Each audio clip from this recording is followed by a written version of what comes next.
Welcome to Enterprise Radio, the signature show of the Enterprise Podcast Network, featuring some of the most prominent business professionals in the world today. And now your host, Eric Dye. This is Eric Dye, and once again, welcome to Enterprise Radio, a part of EPN, the Enterprise Podcast Network. Visiting with us here today, we have Kim Jones, the CEO and founder of Kim Jones Alliance, which aids women to advance their careers and achieve as much as possible in their chosen fields. And Kim, thanks for joining us here today on Enterprise Radio. It's a pleasure to be here. Thank you for having me. And the pleasure certainly is all ours. We thank you for taking a moment to be with us here today. So to kick things off, what benefits does Kim Jones Alliance provide to women executives?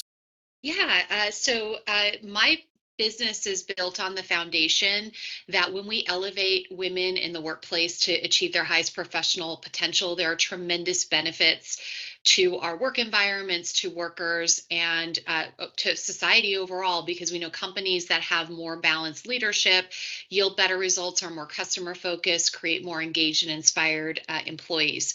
So by way of background, I have a 25-year corporate career. I navigated my way up to Divisional Chief Information Officer for a major Fortune 250 insurance company. And along the way, I learned the challenges firsthand that women face in navigating systems that are largely not set up for them, and especially in male-dominant industries like technology and leadership.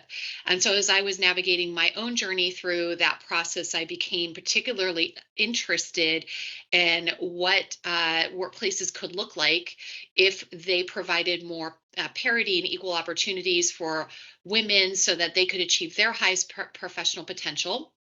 And so I left my career as Divisional Chief Information Officer about 7 years ago to build my own company, with the foundation being helping women achieve their highest professional potential in the workplace. So the work that I do in this area consists of coaching, consulting, and education, and it combines my 25-year personal and professional experiences as both a woman, a leader, and someone who succeeded in male-dominant industries, to my education as an MBA and cultural anthropologist to help put into context the environments that many of the clients that I work with are in, so that they can choose effective strategies to help elevate their own careers. And it's centered on coaching and consulting, so that I work with my clients to help them build brands and authentic leadership styles that allow them to not only be successful, but to enjoy themselves and have good fulfillment in the process. Well, you certainly do have an impressive background, and we certainly appreciate all the details to get things here underway, and especially talking about the benefits that Kim Jones Alliance provides to women executives. Now, how do you elevate women in business more significantly than the usual business coach or trainer? So I actually do it a little bit differently because of the fact that I have taken, a bit of an anthropological perspective. So I am a trained anthropologist, and what we do in the field is look at how culture impacts behaviors, norms, and the ways that people generally function in a broader group context.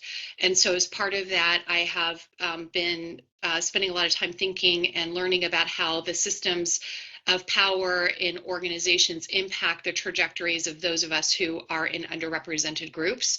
So in addition to having my lived experiences as a woman executive in leadership and in technology, I also apply the training that I've had on how systems operate within organizations, so that my clients understand the playing field that they're on, that they're navigating, which is often set up in ways where they have additional challenges. But if they understand what those challenges look like and where bias may exist, for example, they are actually more empowered to choose strategies and tactics that allow them to navigate that more effectively. So in other words, they're not taking some of those dynamics personally. They understand how these systems work and what strategies might be helpful to help them navigate through that.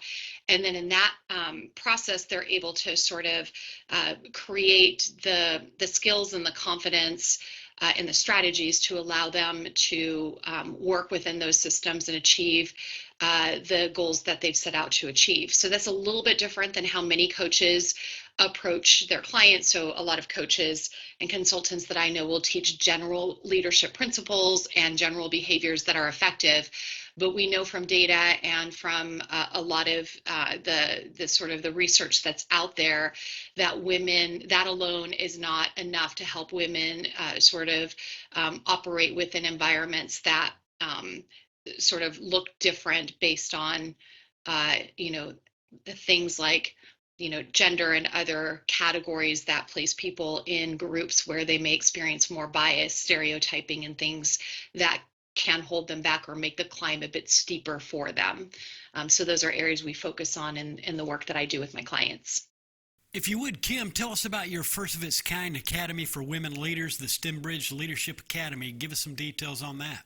Yeah, I'm really excited about this. So I have been teaching on 21st century leadership skills and navigating work environments in male dominant fields for some time now. I actually teach a course over at UCLA Extension as part of their technology management program on how to build engaged and inclusive work cultures and to build the systems for personal success, including developing professional branding, creating very strong networks of support, building confidence and executive presence, developing leadership vision and strategies for accomplishing big, bold things. So those are things that I already teach. What I'm launching is an academy that will take that content that I'm teaching as part of other programs and work that I do and applying it specifically for women in tech positions who are aspiring to advance in their leadership roles,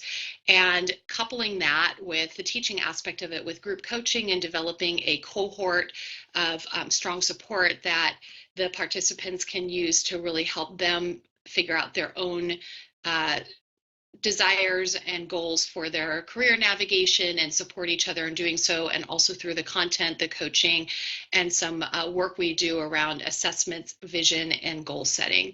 So that will be rolling out this summer, and I'm really excited to start working with women as they are looking to advance their leadership positions, specifically in the field of tech.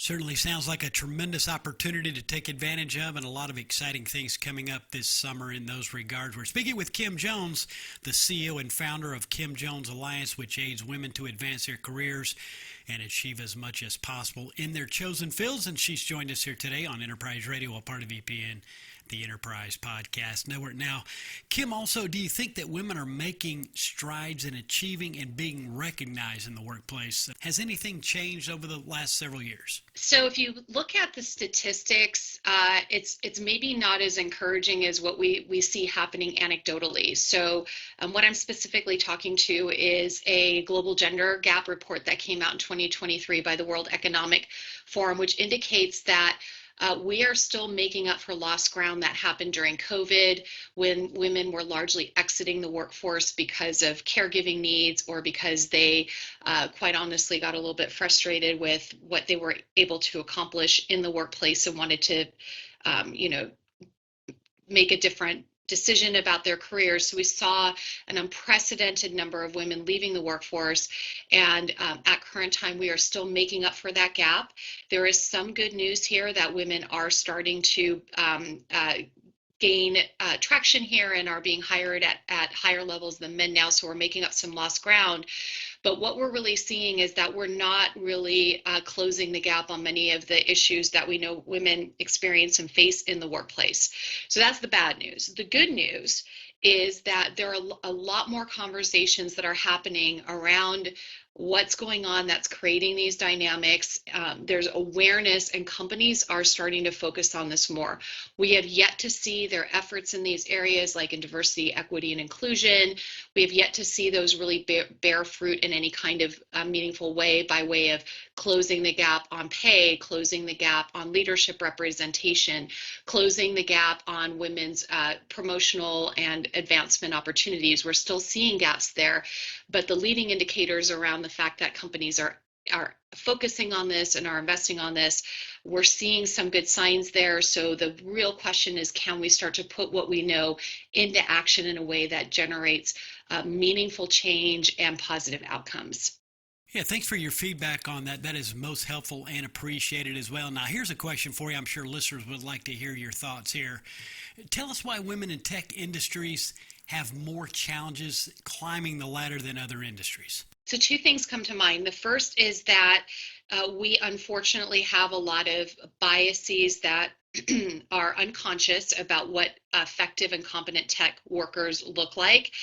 They are typically younger men, often white or Asian, and they are not, in other words, women don't come to mind. We're not the people that are thought of when we ask what good tech leadership looks like, or tech workers look like, tech competence. And so what that means is that women who are in these environments are sort of unconsciously thought of as being less competent, less skilled, less capable in these areas. And so when people are in those environments and they're interacting in their workplaces, they're sort of getting those constant signals that they're not as competent, and the behaviors bear it out. They're less likely to be promoted. They're more likely to be discounted for their innovation and other ideas. They're less likely to be included in the networks that can help support them in their professional growth. And all of this results in, by the midpoint of their careers, fully 46% of women are leaving tech, and the top one or two reasons cited by 66% of them is unfair treatment in the workplace. So the fact of the matter is that these environments are sort of set up to be unhospitable and unwelcoming to women because they're just not seen in the same light in terms of competence and skill level. So that's one of the reasons why women aren't getting as ahead in tech as much. The second reason is because there's still significant underrepresentation of women in tech. Across the board, between 25 and 35% of roles are occupied by women. That is a significantly low number, and I would argue is quite alarming, because tech is arguably the most important industry of the 21st century, and women are significantly underrepresented in all roles and in most companies in the industry, which means that their voices, their contributions are not being fully borne out in the tech space.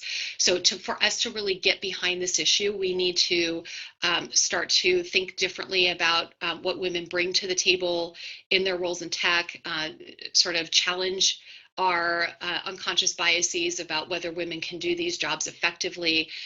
All of this to start to really bring in and realize and get a return on investment on the tremendous capital, the tremendous value that women bring in these tech roles.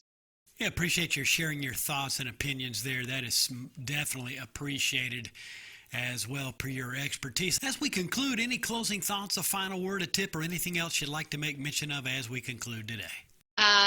Yeah, I would say, some closing thoughts on this one would be to continue to, for those of your listeners who are in corporate environments, in tech roles, is to continue the process of learning how to create more inclusive environments. So I talk a lot about gender parity, but the reality of it is, if we look at it from a broader issue of how to build engaged and inclusive work environments that benefit all workers, there's a tremendous return on that investment that companies achieve when they do that.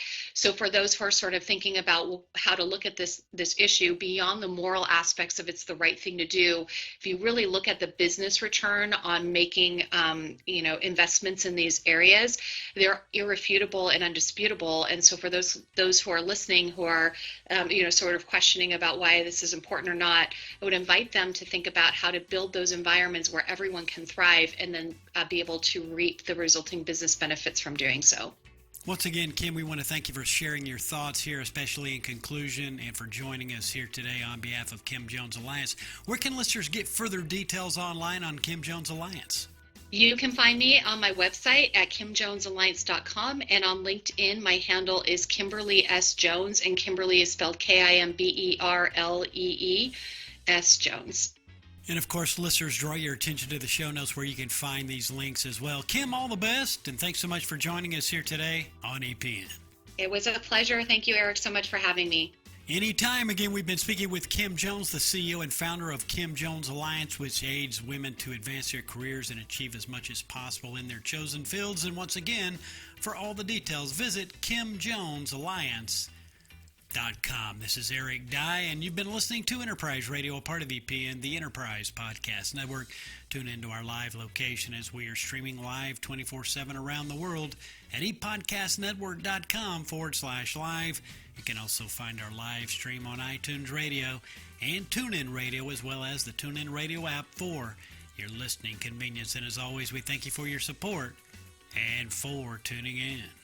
Thanks for listening to Enterprise Radio. To subscribe to more of our programming, visit epodcastnetwork.com.